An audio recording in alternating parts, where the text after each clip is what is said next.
So welcome everybody to the first e-learning technology session of the year, Making Better PowerPoints. I am Matthew Ames, for those of you who I haven't met, which I don't think there's too many. Today's agenda, I was going to start by talking about Edward Tufte. He is a pioneer in the field of information visualization and communicating visually. I was going to talk a little bit about working memory, which I think it will be a helpful context for us to start to understand how we can improve our PowerPoints. I was going to talk about some research related to PowerPoint that's been done by a college in Pennsylvania. And then I thought we would try to do some breakout rooms and look at some PowerPoints and how they might be improved, look at some examples. And then I was going to talk about the road ahead, which that will be, I think, some topics that I just won't quite be able to get to today. Some issues like developing PowerPoint templates, standardizing sort of our approach to PowerPoint across the university, some issues like that. And then I put together a poll in this Zoom to assess the sessions that we'll do moving forward. I'm just going to make sure I'm recording this real quick. And so Edward Tufte, he's a pioneer in the field of information visualization. He started writing books about how to communicate visually in the 1980s. He's written several since that time into the 2000s. So he's really well known in that field of information visualization. And I think it's a field that's evolved as he's been working. It's evolved along with the internet, the development of computing technologies, and so now I think it's, if you think about last year, especially, when I feel like a lot of us really learned a lot about how you can communicate things visually and to get, to use data to get ideas across. With the coronavirus and the pandemic, these maps were just kind of everywhere, and that's an example of the kind of work that he was doing and continues to do. One of his more famous examples is excuse me a second, I think I've got some allergies today.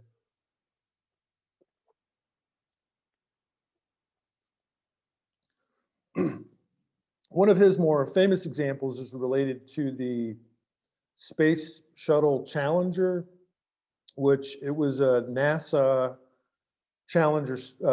space shuttle that exploded in 1985. And the investigation of the explosion showed that there were these O-ring seals within the fuel canisters that had eroded as temperature had gone down prior to the liftoff of the space shuttles. And so the engineers who designed these things, they knew that this was going to be a problem beforehand. They knew that as temperature decreased, that these O-rings started to deteriorate. And so the chart that they put together to communicate this information looks like this. And this is actually the chart that they used to try to explain to their administrators that the O-rings were going to be a problem as temperature went down.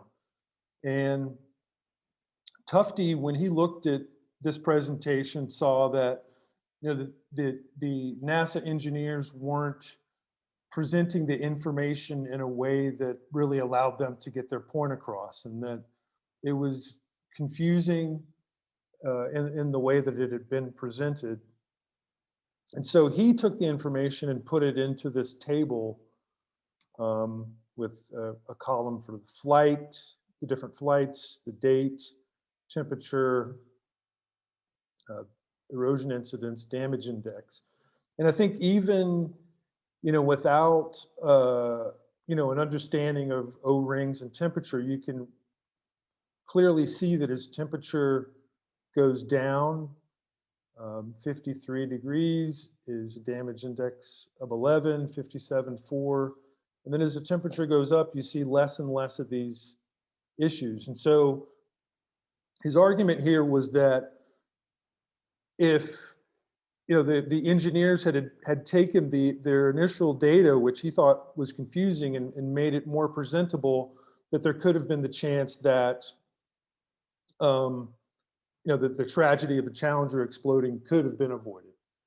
And so that was kind of his point about this, and that we need to think about how we're presenting our data. Are we really telling what we want to tell? And so that, there are things and principles that we can do to communicate these ideas better.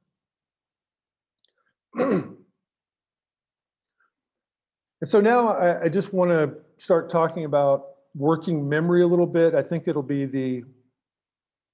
going to be the context of this session today, and I think it'll be a useful context to sort of understand how you can improve your PowerPoints. And so I'm going to show a slide right now, and I just want you to count the balls on the slide.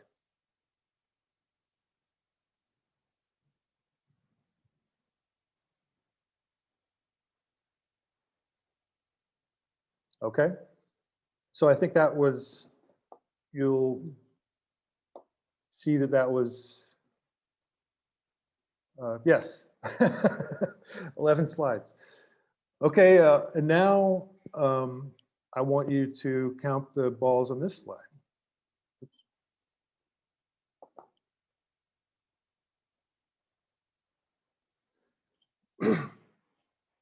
So I just want you to think for a second how you experienced those two slides, and how this one took more time, it took more processing. You had to probably actually go through and count each ball and just make sure that you weren't recounting a ball, possibly. Whereas with this, you sort of have just an immediate understanding of the number. You're not really too confused. And so, I think this is an example of what we need to think about when we're putting our slides together. How this slide contains too much information. It's overloading our processing abilities, or our working memory. And with this slide, there's sort of an immediate sense of what we're supposed to see. And so, I want you just to sort of imagine that your student's brain is a container, and that you're filling it with rocks or dots. And that the more rocks and dots you put into the brain, the heavier it gets. It gets difficult for the student to sort of process all these rocks that you're putting into their working memory. And so this is what theorists in this field call cognitive load. And cognitive load describes our brain's working memory to hold and process new information. And, I think we've all been in places where, our senses were overloaded. So, I think that, it can be a concept that's fairly easy to sort of understand. And how you can control this through your presentations are to just think about the context that you're working in. And so that when you present using a PowerPoint, and I think This can be either, in a classroom or in Zoom. You're using two different sensory channels, the visual and the auditory. And through the visual channel, you're using images and text. And of course, through the auditory channel, you're using your voice or possible recordings that are a part of your presentation. And so, what we try to do with an understanding of those channels is to try to get this, instead of this.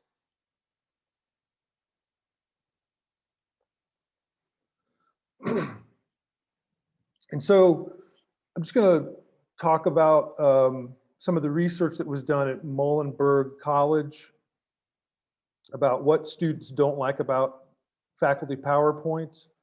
There were 3 researchers there who did a survey, and these were 4 of the things that they determined that students didn't like: too many words on a slide, the use of clip art, movement, and templates with too many colors. And I think at least a few of these, correlate with, increased learning from PowerPoints.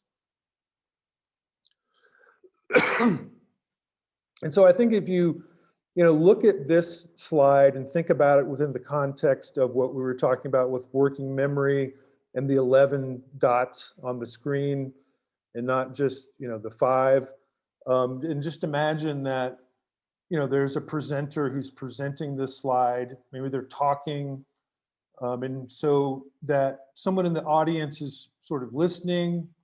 They're maybe trying to read the text. They're looking at the images, and they're the working memory of the people in the audience is getting overloaded. And so one approach to deal with this problem is to move the text, move all this text into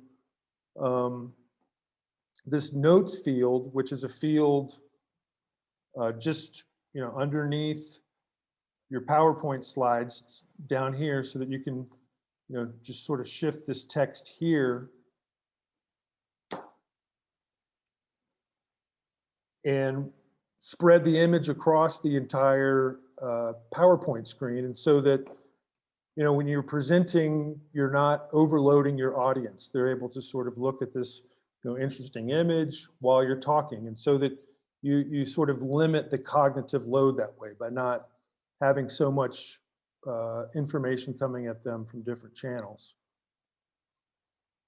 And plus, I think really extending photographs and images across the screen can be an attractive way to get attention, to keep students' attention to what you're talking about.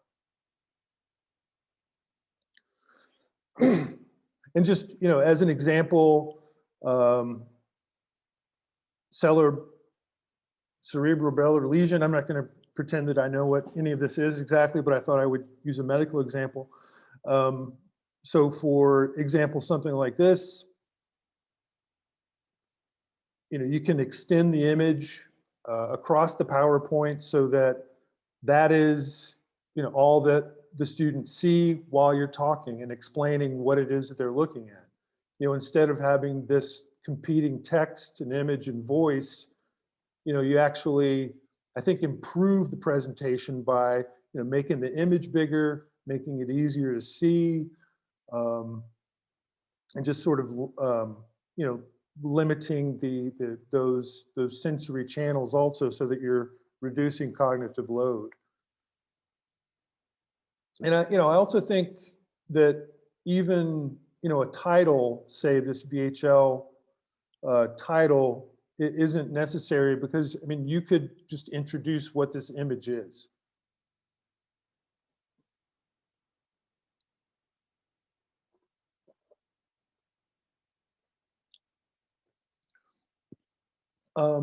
Another thing that the students found that they didn't like was the use of this clip art, which I think it's what they believed was that it's sort of just an unnecessary sort of addition to a slide. It sort of doesn't really add anything to the presentation. It doesn't add any more information to what is being presented. And there's actually been some research that shows that even adding unnecessary images just decreases knowledge, because it's just, or decreases learning, because it's just a distraction from, the information that's out there. And so one way to deal with this problem, I am going to show you a few copyright-free photo databases, and I went to this one. It's called Unsplash, and I searched for avocado because I'm pretty sure avocados are part of a heart-healthy diet. And so I found this image, and I thought, well, at least this photo relates to the topic of a heart-healthy diet. I think it's attractive. It's not too distracting. I mean, somebody might argue that the colors are a bit strong, but I think it's an improvement over say this clip art. In terms of finding images to deal with clip art related to medical issues. I was looking at this dermatitis, found this example of this clip art, and I went to this Stanford medicine photo database, search for dermatitis, and I found this image, and so I've just sort of replaced the clip art with this image. But I think if we go along with sort of the one of the focuses of this presentation, that maybe this is a better solution, where you sort of extend the photo across the slide. That's the focus, and then you talk about or you sort of explain what is being shown with the auditory channel, your voice. And so, I found this University of South Carolina has a really extensive list of medical images, different databases that are available out there. And, I just wanted to kind of show you, it's pretty simple. So, I mean, let's just say I'm putting together my PowerPoint, and I don't have an image that I like related to cataracts. I can just go, oops.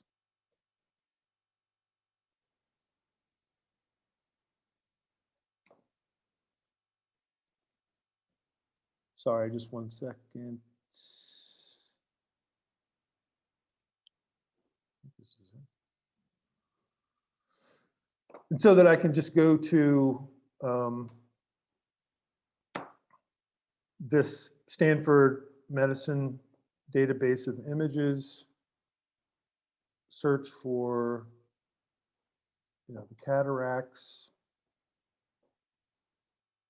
And this is a database of images that are have Creative Commons license. So as long as they're attributed to the creator, you can use them. I'm not going to look too much. So, and I'm just going to click Write, Save Image As,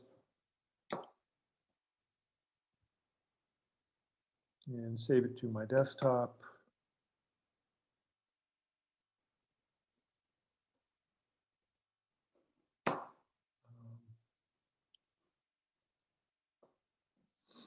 Go back to the PowerPoint here. And just take the text here, move it into my notes. delete both of these and then go to insert picture.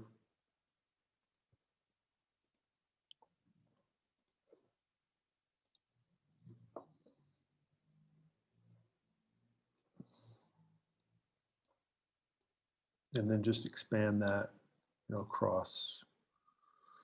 So,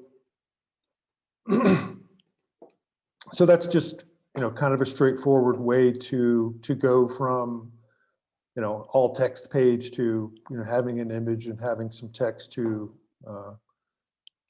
read or to present.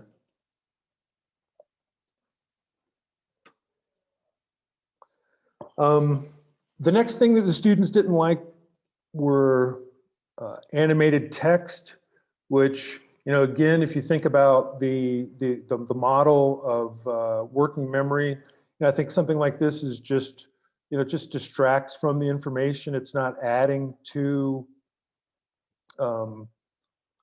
what you're presenting or what you want the students to learn. And so it's just sort of this added thing that really doesn't help with teaching and learning. And so, I just kind of put this together as an example of sort of just a static solution to that problem.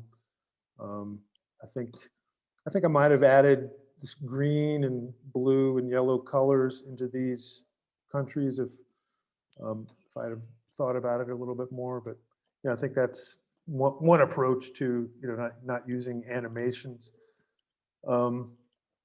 But I do think animation can be useful. For example, you could show something like this and ask the students to point out where is Lake Victoria, and then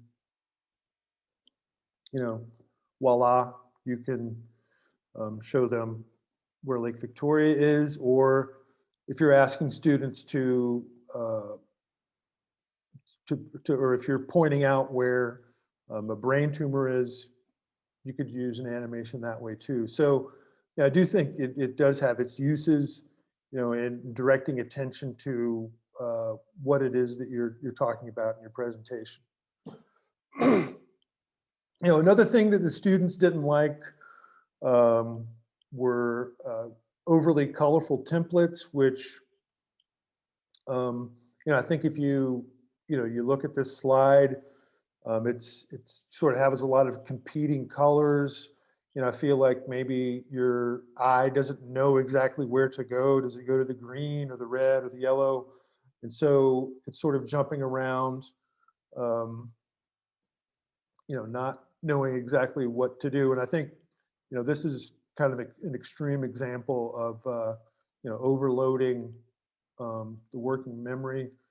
And so again, and I'm probably sounding like I'm just kind of going on and on about this here, but I think extending the photo across the screen and moving the text into the bottom here could be a possible solution to that slide.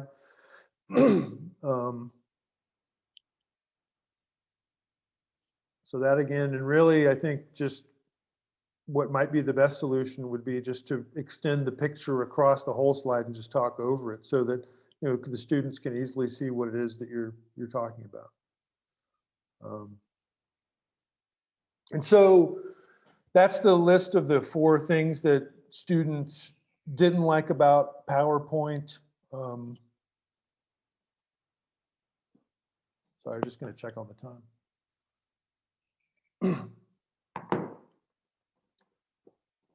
Too many words on a slide, clip art, movement or animation, and templates with too many colors.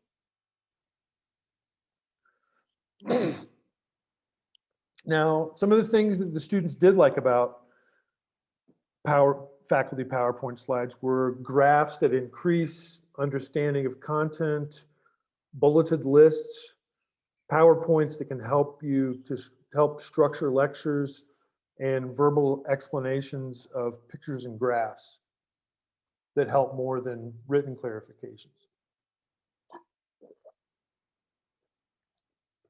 And so I think, you think about the purpose of graphs, and at least one of the main purposes is to, visually explain numbers in a way that sort of has more of a visual impact than just the textual numbers.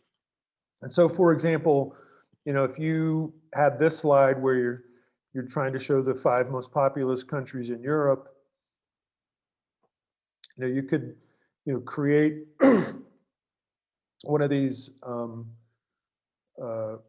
charts in PowerPoint, which I think it's a much more effective, direct, way of sort of communicating visually, the differences between the population of these countries. And it sort of has, and because it's, charted, has this sort of quicker visual impact that's sort of easier to understand than sorting through these numbers and just not really, seeing the differences as clearly as putting together a chart like this. And here's just another example that I put together. Countries with the largest coronavirus deaths.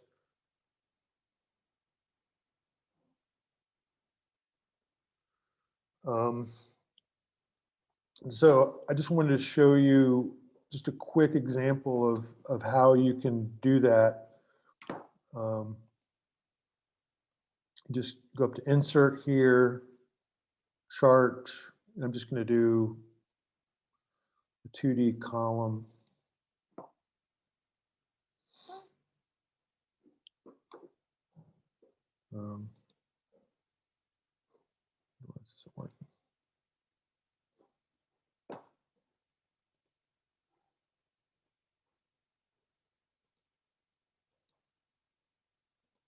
Oh, there we go. And so when you build one of those charts in PowerPoint, it opens up this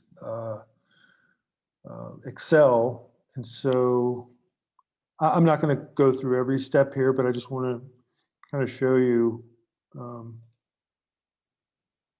little bit. And so I've already created some data or a chart that I wanted to put in there on, and these are coronavirus cases from one day in January of this year in Rwanda. And so I'm just going to copy these. Just paste them. And hopefully, yeah, okay. And so now when we go back, into PowerPoint, we can see that, that data was converted into these bar charts.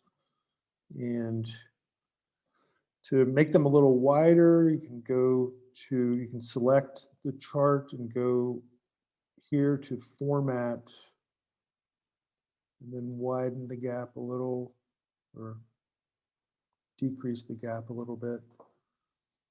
And you might go here and go with a darker background. It seems to actually help. And then I'm going to format the background.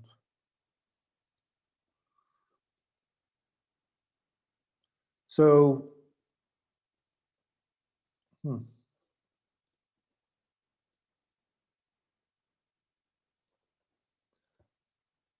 And so, if you have some simple data, or if you're,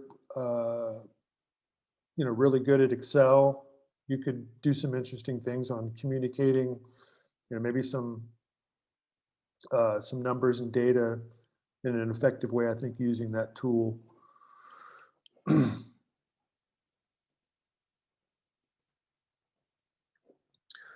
Another thing that students liked were bullets that explain information easier, so that, instead of having a paragraph of information, you can just break out the information this way, which I think that's something that, you know, we're all familiar with doing in PowerPoint. One way, though, in which, you know, I think is a sort of an interesting approach to this bulleted list is to have the thing that you've just talked about sort of fade into the background, so that as you move through the topics that you're discussing, um, you know, it stays on just the one topic that you're talking about that's highlighted. And, you know, I think that too could be argued could fit into the cognitive load model, because, you know, you just have less information. You know, the sort of thing that you've talked about is sort of fading into the past. So I sort of like that approach. And again, I'll just kind of show you how. Let's see. So this is done by selecting the text and clicking appear, and then going here and making sure that it's selected, and then choosing a color from the drop-down menu. I'm just going to do a couple of these. Appear.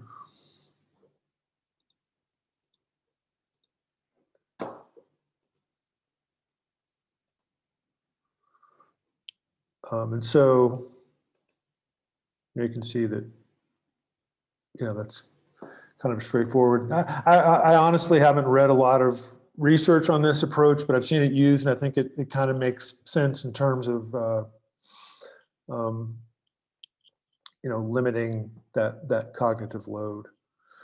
Another piece that the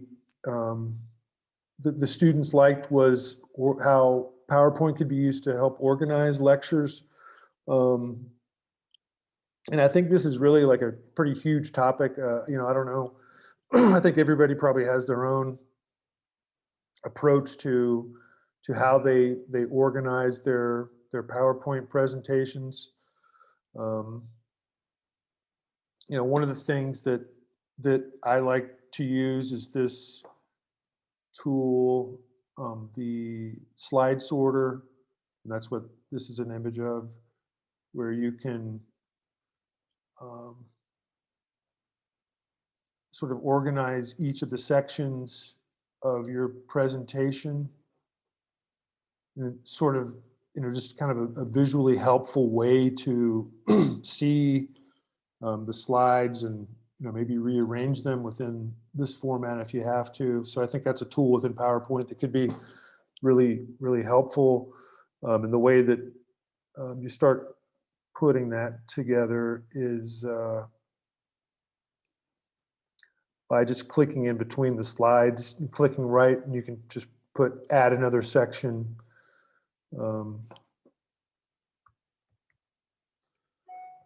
So I just think that's kind of a pretty easy, straightforward way to sort of organize your slides. And the last thing that the students liked sort of fits, you know, what I'm sorry, I feel like you know, this is like the only thing I keep talking about, but they liked it when faculty just talk about, you know, they talk about an image on the screen. And so again, you know, I think extending the images across and just, you're talking about the image on the screen, you know, I think it fits well within, you know, our working memory model and how we're thinking about that. And, you know, there's actual research behind it, which shows that, you know, students learn more when they're looking at an image and hearing what the image is, instead of trying to read text and relate it to the image that they're looking at. You know, It just takes a lot more mental effort to be reading and looking at an image. But if you have a person that's, discussing and talking about the image, then, it just limits the cognitive load and makes, learning, I think, more possible. I don't know if that's the right way to put it. And so here are the things that the students like about faculty PowerPoint slides. Again, the use of graphs, bulleted lists, PowerPoints that are structured well, and verbal explanations.